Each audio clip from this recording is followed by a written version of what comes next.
It just isn't. University is wherever the universal repertoire of wisdom resides. And maybe it's not in the buildings that we named universities anymore. And that's certainly possible. In fact, it's highly probable.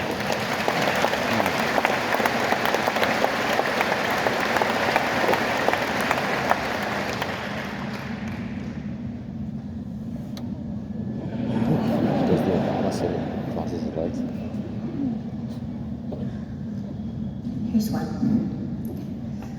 My 6-year-old child keeps having events at school to write her pronouns on badges. Oh yeah. I'm afraid of government retaliation if I speak up. Can anything be done? Sure. How afraid are you of your child having a vaginoplasty when he's 12? Well, decide. Which of those two things are you more afraid of? And if it's the former, well, then just stay silent. And if it's the latter, it's time to go slap some teachers.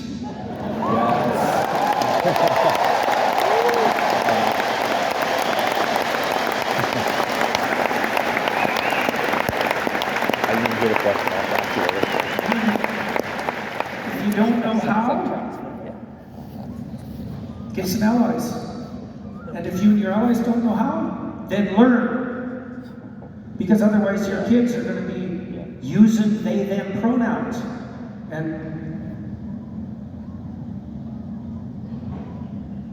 And they're going to be more confused. They're going to be as confused as you can make someone confused if you confuse them about who they are.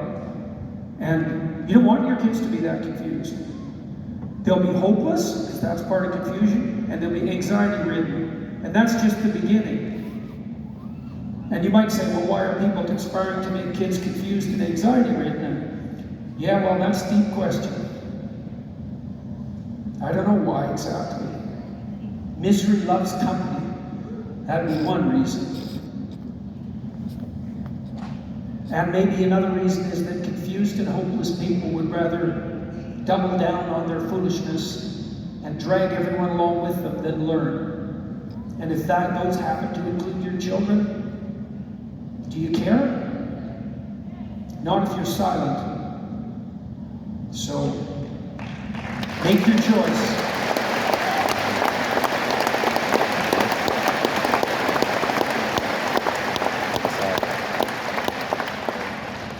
And I would say too, if you're going to go say something, you got to prepare, right? You can't just wait till you're angry and push beyond your limit of tolerance and then explode impulsively and screech at the teacher, because you'll just get hauled away. And then the social workers will be in your house. And then you'll really have hell. And so that's not helpful. If you're going to say something, you've got to marshal your arguments. You've got to do your reading. You read Helen Joyce, for example. There's people who've written about the trans phenomenon a lot. Get your arguments together. Find some allies. Make your strategy. Go to the school board. Mount a campaign. Do it intelligently. Maybe it'll take you 6 months to figure out how to do it. Don't do it like an impulsive fool.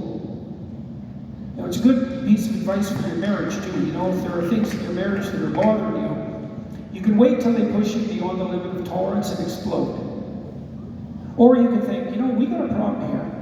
And I better figure out what the solution might look like and what a strategy would be that would be implementable to get us there. And then I better negotiate with my wife.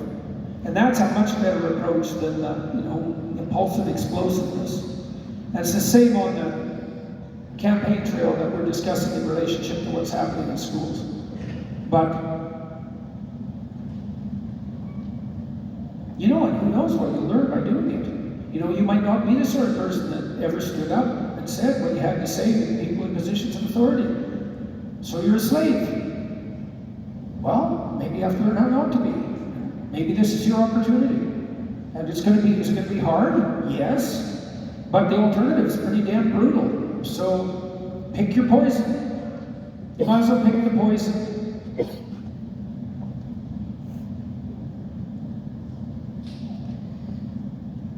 That phrase, a hair of the dog that bit you. It's when you have a drink in the morning when you're hungover. It's a very old idea, pharmacon, that idea. That's where the word pharmacy came from. Pharmacon is a little bit of poison that you take to protect you against a lot of poison. This is a good example of this in real life. It's like, well, you've got a bit of a problem with tyranny on your hands in relationship to the school, this confused tyranny that is underneath this gender nonsense. And you have the opportunity to confront it and fortify yourself as a consequence. If you do that now, you can learn and worse things won't happen. And if you stay silent, then it'll just grow. And you'll shrink. And that's a very bad idea. So, if you're afraid for your children, do something about what's frightening them. And you'll grow in the attempt.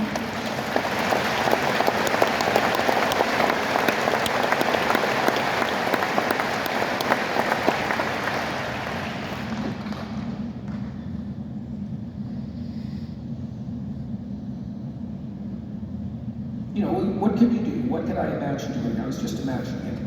If that was my kids, I'd go to the school and I'd say, what the hell do you think you're doing? Well, here's the reason for doing this. So you're going to confuse kids about their sex, are you? So how about I come to school with my kid? And every time you try to do that, I stop you. Well, you can't go in the classroom. What do you mean I can't? What exactly do you mean by that? How about I come with my kid and I sit in the back of the class? You can't do that. You can call the police. They don't know what the hell they're going to do. No one ever takes them up on it. What do you mean I can't? Well, maybe you go to school with your kid and you film the whole thing. And they harass you or do whatever the hell they're going to do with you, and you film it and you put it on YouTube. And then you make a little comment about it. Then what happens? Well, a whole storm will blow up around the school. You know, and around you too. This is going to be a joke. It's better being silent. At some point you have to say, no. No, we're not doing this.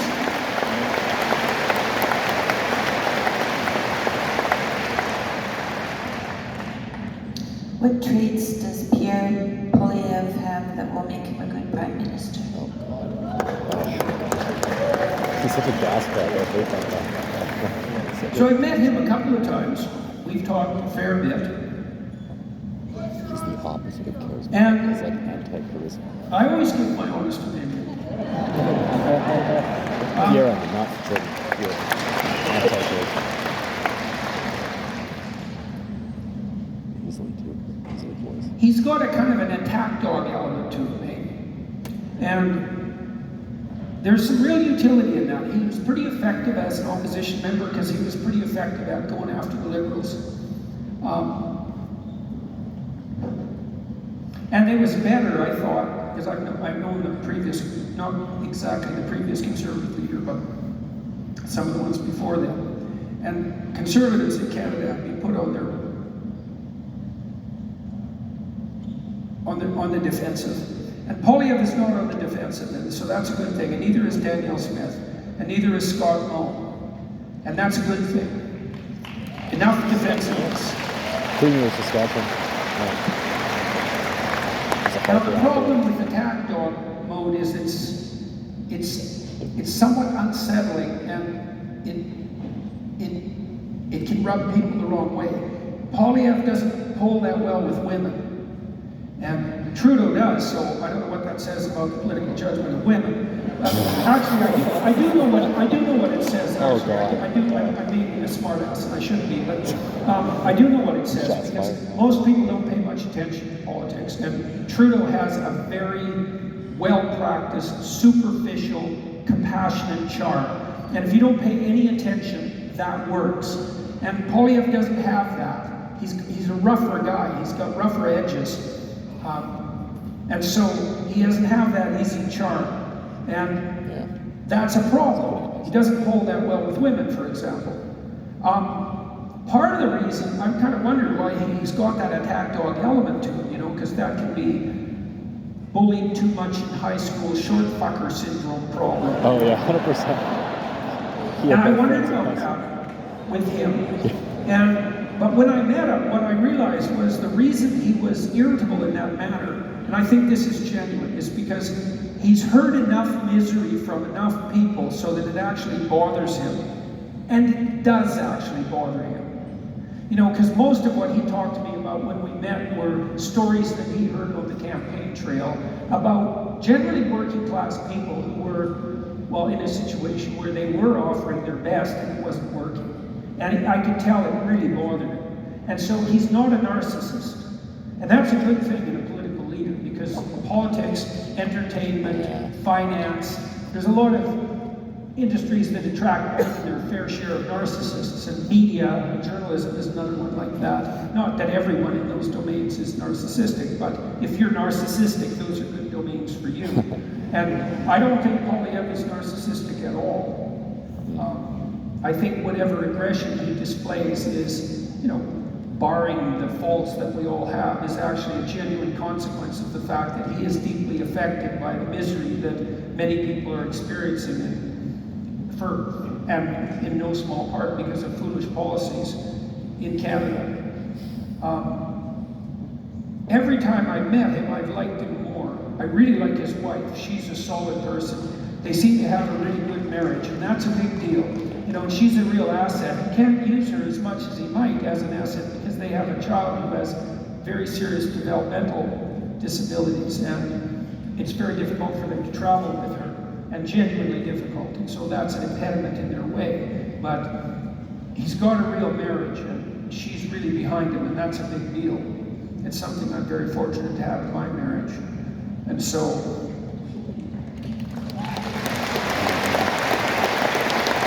you know, so, will he be a good leader? He's young. There's lots of things he doesn't know. You know, that's true of anyone. It depends to some degree on who he surrounds himself with as advisors, because in the political world, there's sort of two classes of advisors. There's the narcissistic psychopath advisors, and almost everyone hires them. And they're all about image. And that's the language they use. Well, we have to make sure that you project the right image. It's like, well, how about you just be the right guy? Right, well, this is a big guy. Radical idea. Yeah. That is not part of the conversation. And so, most politicians make the mistake of hiring these professional image adjusters, and they're kind of, like, they're the worst caricature of Hollywood, what would you say, manipulator types. And people hire them because they go into politics and they're neophytes, right? Maybe they run a business or something. They don't know what they're doing, so they hire experts. And God help us. God preserve us from experts. You know, we saw experts during COVID non-stop. He considered running for the Conservative Party a few years ago. Oh, yeah. He'd do well. Yeah, definitely. But he's... I became the Prime Minister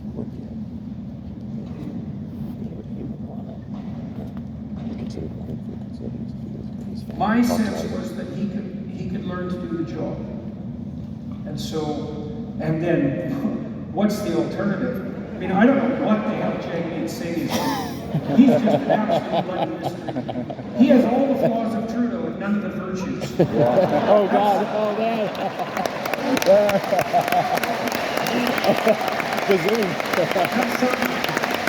That's something cool. Imagine this. Imagine you think you're qualified to be Prime Minister of Canada. Okay. First of all, you're probably not, but imagine you think you are. So that's already a stretch. Then imagine that you enter into a coalition government, which virtually never happens in Canada. Then imagine you do it without actually announcing formally that it's a coalition government. Then you imagine that you did that in that sneaky manner, and you were too stupid to negotiate a cabinet position for yourself. And now imagine that you still think that you're qualified to be Prime Minister. Well, that's Jagmeet Singh. Right. And you know, and Trudeau, I swear that this is the case, and I've watched people a long time. I've met people who never say a true word, who never make a true gesture manifest, and he's one of them. I've never...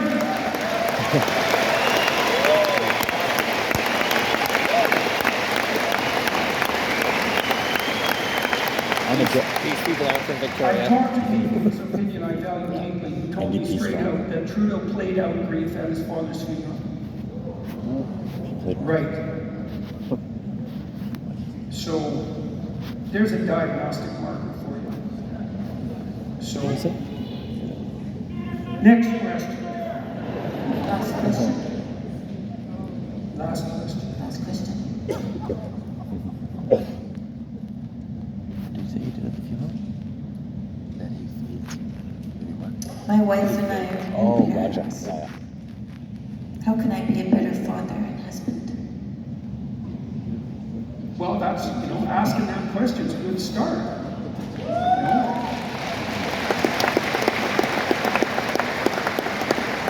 Well, here's something that you could understand that would orient you in the right direction. So, everyone wants people around them that love them. You want that in your wife or your husband. You want that in your kids, your parents, your friends. And if someone loves you, they're on your side. They rejoice in your joys, and they commiserate with your suffering, and they try to bring out the best in you. You have a reciprocal relationship, You give and take in equal proportions, but the consequence of that is you both get more than you put in. You have that with your kids. You have the offering of that with your children more than you will ever have it with anyone else in your entire life. Because that baby, there's one thing that baby wants above all else, and that is to have the best relationship with you they possibly could have. And it's the only thing they want. And so you have this amazing offering of this new person who doesn't know any better, who thinks you're great in every possible way, and would love for that to be real. And it's just sitting there. And so you could learn to be that person. When you think you teach your kids, it's like, if you're smart, you learn from your kids, because they'll tell you what they want and need, and they'll do it just straightforwardly and honestly. And then you can deliver it. And then you can learn to be the person who can deliver that. And that's a great deal. You say, well, why should you have children? Well, because your children can teach you to be the best person you can be. That's a good deal. Damn right. So, don't be afraid of your child. Parents are always afraid of their children. They think, I'm going to damage this thing. And if that's true, you are. So you just might as well accept that. You're going to make mistakes, but that's okay, because kids are resilient. And you can make mistakes, and then you can learn from them, and you can apologize and adjust your behavior, and you can communicate that to the child, and things will go on just fine. You don't have to be perfect. You don't have to be perfect. You can learn along with your child, and that's fine. That's part of developing that relationship. So you don't have to be fundamentally afraid. And then you can pay attention, which you will do if you're not afraid, because you'll pay attention to things that you're not afraid of. So pay attention to your child, like right from the beginning. And then you'll learn to know who they are. And as you know who they are, you develop a relationship with them, you'll know what to offer and what to take. And if you're a new father, learn to play with the kid. Same with your mother for that matter, but fathers in particular. Kids are a lot of fun. And they really, really, really, really need to play. And they love that above all else. And there isn't anything that's more fun than playing with a kid. If the kid, is halfway civilized, and that's your responsibility too. And that means they're fun to play with. Like if your kid is civil, they're fun to play with. And then if that's the case, that's why you have some rules, is to make your kid fun to play with. And then you can play with them. And there isn't anything better than that. Like there's literally nothing better than that. And so that's what your kid offers to you. And then you can just play with them all the time. And then that's just great for them. They love that. And if they learn to play with you, then they can play with other kids. Then they get to have friends.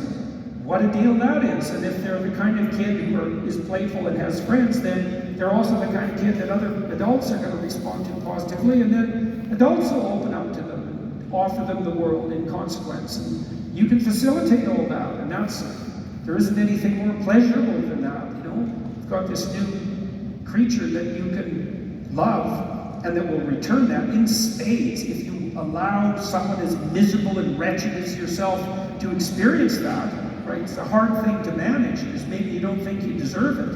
Maybe you're jealous of the potentiality of the child too, because you've squandered so much of your own, and you punish them for that. And you've got to watch out for that bitterness and resentment that might come in the face of that untrammeled possibility.